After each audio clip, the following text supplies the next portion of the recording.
লাল বাস। রাতের অন্ধকার। বৃষ্টি পড়ছিল ঝিরিঝিরি। সুমন তখন অফিস শেষে বাসায় ফিরছিল। সময় রাত 11টা। রাস্তায় মানুষ কম, পরিবহনও হাতে গোনা। বেশ কিছুক্ষণ দাঁড়িয়ে থাকার পর দূর থেকে একটা বাসের আলো দেখা গেল। বাসটা ধীরে ধীরে এগিয়ে এলো।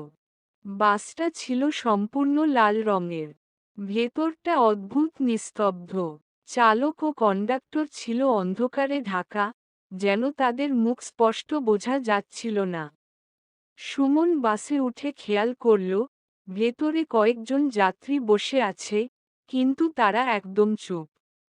কেউ কথা বলছে না, এমনকি সামান্য নড়াচড়া করতেও ভয় পাচ্ছে বলে মনে হল। সুমন একটু অস্বস্তি বোধ করল, কিন্তু বেশি কিছু ভাবল না।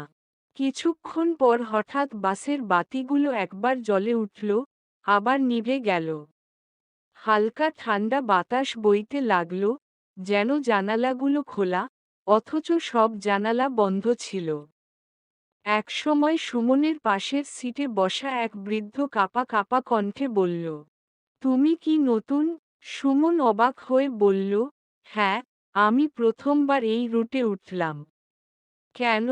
বৃদ্ধ ফিসফিস করে বলল, এই বাস থেকে কেউ নামতে পারে না। হঠাৎ বাসের আলো আবার নিভে গেল।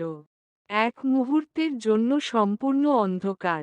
যখন আলো জ্বলে উঠল, সুমন দেখল, বাসের সব যাত্রীরা তাকিয়ে আছে তার দিকে, তাদের চোখে কোনো সাদা অংশ নেই, শুধু কালো গভীর শূন্যতা। সুমন চিৎকার করতে গিয়েও শব্দ বের করতে পারল না। বাসটা যেন আরো দ্রুত চলতে লাগল, রাস্তার মোড়গুলো একের পর এক পার হয়ে যাচ্ছে, কিন্তু কোনো গন্তব্যে পৌঁছানোর লক্ষণ নেই। তারপর, পরের দিন সকালে, এক পথচারী লাল রঙের একটা পুরনো, ধ্বংসপ্রাপ্ত বাস দেখতে পেল রাস্তার পাশে।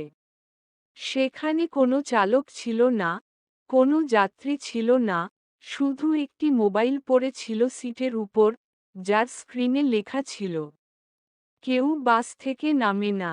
শেষ।